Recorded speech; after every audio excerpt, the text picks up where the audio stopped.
గుమగుమల్లో మరి tasty variety చేయడానికి రాజుగారు రెడీగా ఉన్నారు కదా, మరి ఏం చేస్తారో అడుగుదామా? రాజుగారు ఏం చేస్తున్నారు ఈ రోజు గుమగుమల్లో? బజ్జీ కర్రీ అండి. బజ్జీ కర్రీ? ఎస్. అంటే ఏం బజ్జీ? ప్లేన్ బజ్జీ వేస్తున్నాను. మామూలు బజ్జీ? మామూలు బజ్జీ, ప్లేన్ బజ్జీ వేస్తున్నాను. ఓకే. టమాటో బేస్ లో మనం గ్రేవీ తీసుకుంటున్నాం. చాలా బాగుంటుంది, సింపుల్ గా చేసుకోవచ్చు.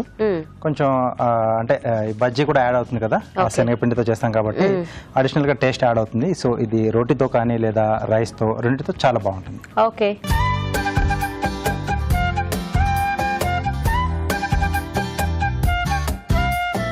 ఓకే, మరి బజ్జీ కర్రీ తయారీకి కావాల్సిన పదార్థాలు ఏంటో చూద్దాం. బజ్జీ కర్రీ తయారు చేయడానికి కావాల్సిన పదార్థాలు: శనగపిండి 1 కప్పు, తరిగిన ఉల్లిపాయ 1, తరిగిన పచ్చిమిరపకాయలు 2, అల్లం వెల్లుల్లి పేస్ట్ 1 టీ స్పూన్, ఉప్పు తగినంత, కారం తగినంత, పసుపు చిటికెడు, వాము 1 టీ స్పూన్, షాజీరా 1 టీ స్పూన్, ధనియాల పొడి 1 teaspoon, garam masala 1 teaspoon, కొత్తిమీర కొద్దిగా, బిర్యానీ ఆకు 1, నూనె డీప్ ఫ్రైకి సరిపడా, టొమాటో పేస్ట్ 1 కప్పు. బజ్జీ కర్రీకి ముందుగా మనం ఏంటంటే బజ్జీలు వేసుకోవాలి కాబట్టి ముందుగా నూనె వేడి పెట్టేసుకుందాం. ఓకే, ఒక బౌల్లో శనగపిండి, కొద్దిగా వాము, ఓకే, కొద్దిగా అల్లం వెల్లుల్లి పేస్ట్, కొద్దిగా ఉప్పు, కొద్దిగా కారం అండి. ఓకే. సో ఇది జారుడుగా కలుపుకోవాలి. జారుడుగా కలుపుకుంటే ఎలా రాజుగారు? అంటే మనం మిరపకాయలు ఏమైనా ఉంటే కొద్దిగా పలుచగా కలుపుకుంటాం కదా. అవునండి. మరి ఇందులో ఏం లేదు కదా, ఎలా? అంతేనా? సో ఇది అలా ముద్దలా వస్తుంది మనకు. ఇలా ఇలా బజ్జీలు వేసుకుంటారా? వేసుకుంటారు. ఓ, పెరుగు పులుసు అది చేసుకుంటాం కదండి. అవును, దాంట్లో వేసుకుంటాం. పునుగులు వేస్తారు కదా, అట్లానే బజ్జీలా? అలాగే. అంటే కొంచెం ఆల్మోస్ట్ సేమ్ మనకు పునుగుల్లా ఉంటాయి, కొంచెం పెద్ద సైజ్ లో, కొంచెం ఫ్లాట్ గా వస్తుంది. ఓ, ఫ్లాట్ గా వేసుకోవాలా వీటిని? అంటే మనం అలా వేసినప్పుడు దాంట్లోకి వెళ్ళిపోయి ఏ షేప్ వస్తే ఆ షేప్ అంతే. Okay okay. సో కూరలు చేసుకోవాలనుకున్నప్పుడు మనం ఇట్లా ప్లెయిన్ బజ్జీలు వేసుకొని దాంతో మనం కర్రీస్ చేసుకోవచ్చు అనమాట.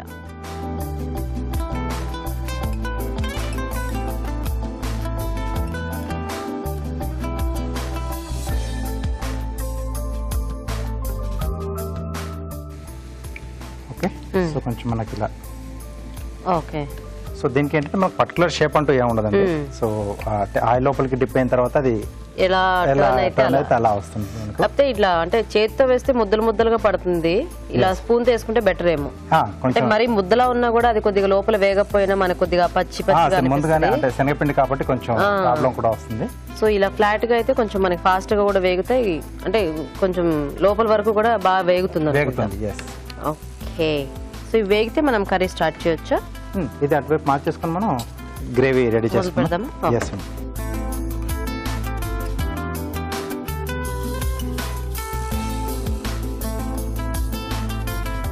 దీంట్లో కొద్దిగా ఆయిల్ అండి, గ్రేవీలో కొద్దిగా బిర్యానీ ఆకు, సో కొంచెం మసాలా బేస్ తీసుకోవాలా మనం? ఎస్ అండి.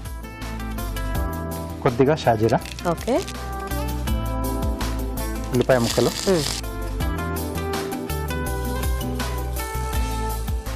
అలాగే పచ్చిమిరపకాయలు, ఓకే, అల్లం వెల్లుల్లి పేస్ట్ అండి. సో ఇది రైస్ లోకి బాగుంటుందా రాజుగారు? రైస్ లోకి బాగుంటుంది. మనకి అంటే వెజిటేబుల్స్ ఎప్పుడైనా లేనప్పుడు ఇలాంటివి చేసుకుంటే వెరైటీగా ఉంటుంది, అంటే కొత్త రకం కూర తిన్నట్టుగా కూడా ఉంటుంది. ఓకే, ఉల్లిపాయలు కొంచెం మనకు వేగాలి ఇంకా. ఓకే, సో ఇవి కూడా కొద్దిగా వేగాలి ఇంకా.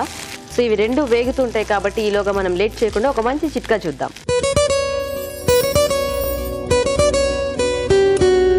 మీకోసం మొదటి చిట్కా: పెసరపిండి, పచ్చిపాలు రెండూ కలిపి పేస్ట్ లాగా చేసుకొని ఒళ్ళంతా నలుగు పెట్టుకుని స్నానం చేస్తూ ఉన్నట్లయితే ఒంట్లో ఉన్న వేడంతా కూడా పోతుంది, అలాగే బాడీ కూడా ఫ్రెష్గా ఉంటుంది, ఇంకా స్కిన్ కూడా బాగా కాంతివంతంగా తయారవుతుంది.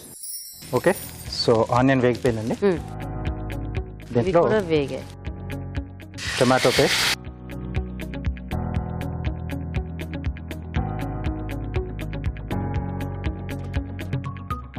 సో టొమాటో పేస్ట్ తర్వాత గ్రేవీకి సరిపడా ఉప్పు, ఓకే,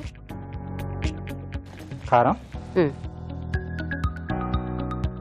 అలాగే కొద్దిగా పసుపు అండి.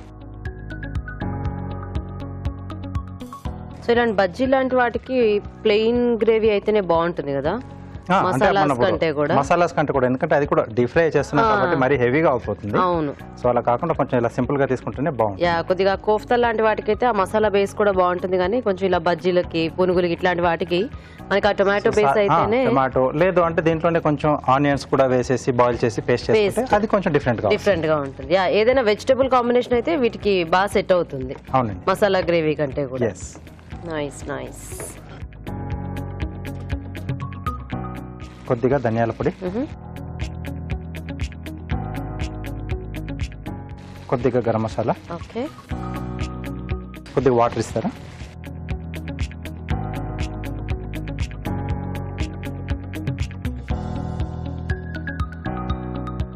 సో దీంట్లో మనం శనగపిండితో చేసిన బజ్జీలు యాడ్ చేస్తున్నాం కాబట్టి అది బాగా పీల్ చేస్తుంది. అవును, కొద్దిగా గ్రేవీ పల్చగా చేసుకుంటే మనకి ఫైనల్ గా మనకు కావాల్సిన ఆ థిక్నెస్ అనేది వచ్చేస్తుంది.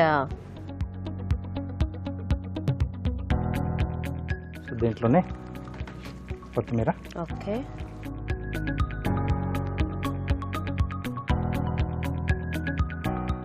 ఓకే. సో మరుగుతుంది కాబట్టి రెడీ అయిపోయింది. సో ఫైనల్గా బజ్జీలండి, ఎక్కువగా కాకుండా కొంచెం దాంట్లో జస్ట్ ఇలా మునిగేట్టుగా చేసేసి సర్వ్ చేసేసుకోవాలి. లేదా మనం అంటే ఇంటికి ఎవరైనా వచ్చినప్పుడు మనం సర్వ్ చేసుకోవాలనుకున్నప్పుడు ఎప్పుడైతే మనం డైనింగ్ టేబుల్ పైన అందరూ వచ్చి కూర్చుంటున్నారో ఆ టైంలో ఈ బజ్జీలు యాడ్ చేసుకోవాలి.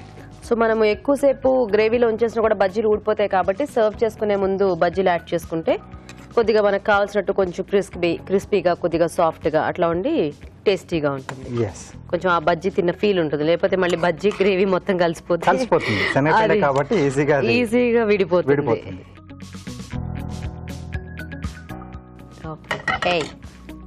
కొద్దిగా కొత్తిమీర అండి.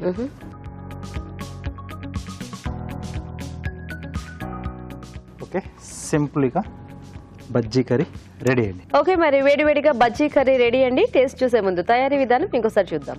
బజ్జీ కర్రీ తయారు చేసే విధానం: ఒక బౌల్లో శనగపిండి, వాము, అల్లం వెల్లుల్లి పేస్ట్, ఉప్పు, కారం వేసి తగినన్ని నీళ్లు పోసి బాగా కలుపుకోవాలి. ఈ మిశ్రమాన్ని కొంచెం తీసుకుని కాగి నూనెలో బజ్జీలా వేసి డీప్ ఫ్రై చేసుకోవాలి. ఒక పాన్ లో నూనె వేసి బిర్యానీ ఆకు, ఉల్లిపాయ ముక్కలు, తరిగిన పచ్చిమిరపకాయలు, అల్లం వెల్లుల్లి పేస్ట్ వేసి వేయించాలి. దీనిలో టొమాటో పేస్ట్, ఉప్పు, కారం, పసుపు వేసి వేగనివ్వాలి. తర్వాత బజ్జీలు, ధనియాల పొడి, గరం మసాలా వేసి కాస్త మగ్గనివ్వాలి. ఆపై కొత్తిమీరతో గార్నిష్ చేసి సర్వ్ చేసుకుంటే బజ్జీ కర్రీ రెడీ.